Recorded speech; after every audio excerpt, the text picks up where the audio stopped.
आदाब, मैं मुमताज आलम रिजवी और इस वक्त मैं आपकी खिदमत में हाजिर हुआ हूं। बात करूंगा इसराइल के मसले पर। इसराइल और फिलिस्तीन का मसला जिस पर हम रोज लाइव करते हैं और आपकी खिदमत में तमाम जो अपडेट्स हैं वो पेश करते हैं, लेकिन इस वक्त एक ऐसी खबर थी जिसे हमने बाकायदा रिकॉर्डिंग के तहत आप तक पहुंचाने की कोशिश की है। और देखिए कि किस तरह से इसराइल ने एक बड़ा हमला किया और अपने लोगों पर हमला कर दिया। जी हां, और इसीलिए यह कहा जा रहा है कि क्या जो इजराइल के वजीर आजम हैं नेतन्याहू, वो पागल हो गए हैं, उनका दिमाग चल गया है। आखिर ऐसा क्यों हुआ? और सबसे बड़ी बात यह है कि जो अरब का मीडिया है उसने इस बात की पोल खोल दी है। जी, ये अपने आप में एक बड़ी खबर है। अब तफसील जानेंगे कि आखिर ऐसा क्यों हो रहा है। आपको मालूम है कि पिछले 12 महीने से और कल 7 अक्टूबर है और 7 अक्टूबर 2023 को जिस तरह से हमास ने जवाबी कार्रवाई में इजराइल पर हमला किया था, वहां पे हजारों लोग जो है दाखिल हो गए थे और अब यह कहा जा रहा है कि इसकी तैयारी हो रही है।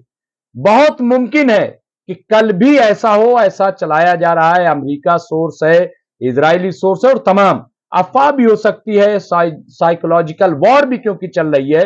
लेकिन यह बात सही है कि हौती के लोग और ये हिजबुल्लाह के लोग और हमास के लोग ये सब जमा हो रहे हैं और ऐसा कहा जा रहा है कि ये इजराइल में मार्च करते हुए दाखिल हो सकते हैं।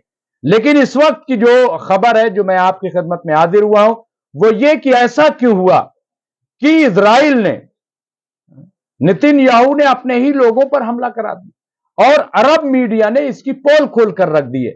खबर यह है, देखिए बगदाद से खबर है, हिंदी मीडिया यहां जो नव भारत टाइम्स है उस पर यह खबर आई है, उसकी हेडिंग भी आप देख सकते हैं।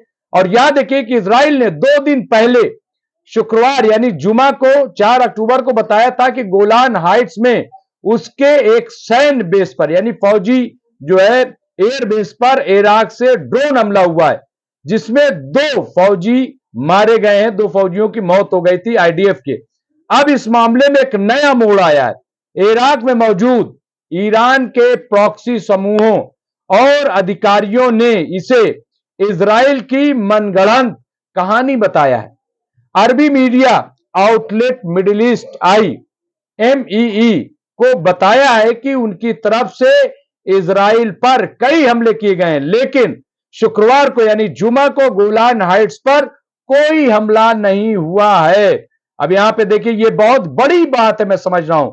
और ऐसा क्यों कराया जा रहा है, क्यों ऐसा हो रहा है? अब यहां देखिए इराकी कमांडरों ने बताया कि देश के राजनीतिक और सशस्त्र ताकों ने पिछले सप्ताह यह फैसला किया था कि वो इजराइल और लेबनान के हिजबुल्लाह की लड़ाई से दूर रखेंगे अपने आप को और लेबनान और फिलिस्तीन में इजरायली हमलों से प्रभावित लोगों को मानवीय और वित्तीय सहायता पर ध्यान केंद्रित करेंगे।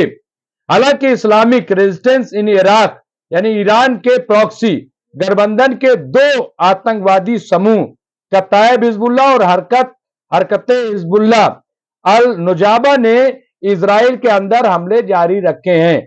अब ये आतंकी यहां पे लिख रहे हैं, लेकिन कौन इसको मानता है क्या है मुझे इसके बारे में कोई इल्म नहीं, लेकिन बहरहाल ये मीडिया में लिखा जा रहा है। इसके साथ ही एक छोटा गुट कतायब सैयद अल शुहादा भी जरूरत पर ऑपरेशन के लिए सहायता देता है, मदद करता है।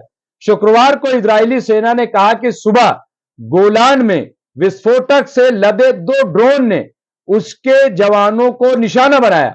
इसमें गोलानी ब्रिगेड्स को 2 अधिकारी, गोलानी ब्रिगेड्स के 2 अधिकारी मारे गए और 24 घायल हो गए, ऐसा बताया जा रहा है। इसके साथ साथ आप देखिए यहां पे मैं पूरी तफसील यहां पे, अब इजरायली सेना ने इसके लिए ईरान समर्थित इराकी सशस्त्र गुट और इसके लिए जिम्मेदार ठहराया और कहा कि ड्रोन इराक से लॉन्च किए गए थे।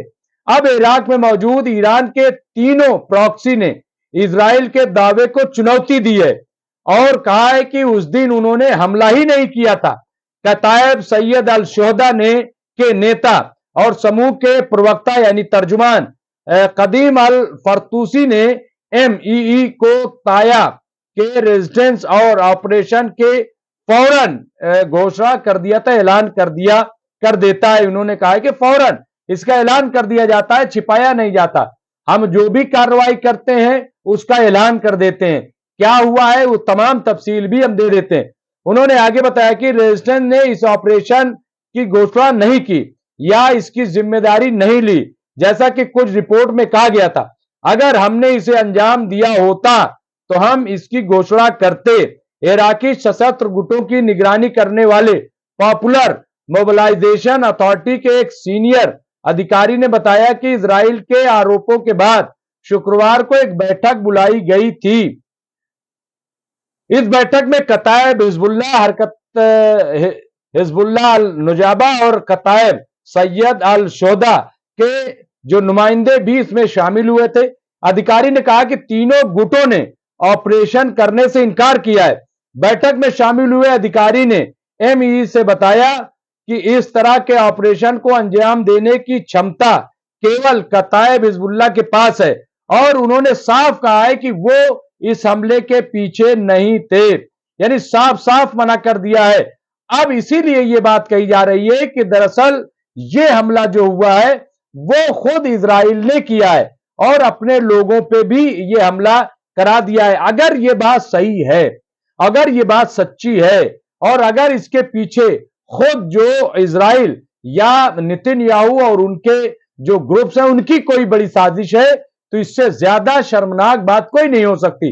और इस मामले को मुझे यकीन है कि ये इंटरनेशनल कोर्ट में भी जाना चाहिए और यूएनओ में भी उठाना चाहिए कि आखिर ऐसा इजराइल क्यों कर रहा है, क्यों इस तरह की चीजें कर रहा है।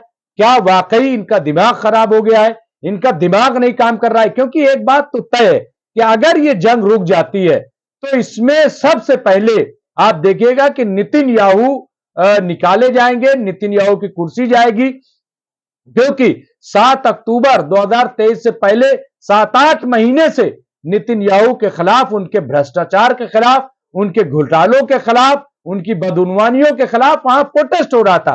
और जिस तरह से उन्होंने अपने कानून को बदल दिया था, आईन को बदल दिया था, उसके खिलाफ तो वहां के बाकायदा जो सरकारी नौकरियों में लोग थे वो निकल के आ गए थे। तो इतना गुस्सा है। लेकिन इस वक्त जंग के पीछे दरअसल नेतन्याहू छुपे हुए हैं, ऐसा माहिरीन का कहना है। और जैसे ही जंग रुकेगी नेतन्याहू की कुर्सी छिन जाएगी और इसीलिए ऐसा कर रहे हैं। लेकिन अपने ही जवानों को मारना, अपने ही जवानों पे हमला कराना, इससे ज्यादा शर्मनाक कुछ नहीं हो सकता। और इससे पता चलता है कि इजराइल या नेतन्याहू जैसे लोग कुछ भी कर सकते हैं अपनी कुर्सी को बचाने के लिए। यह बहुत ही शर्मनाक है।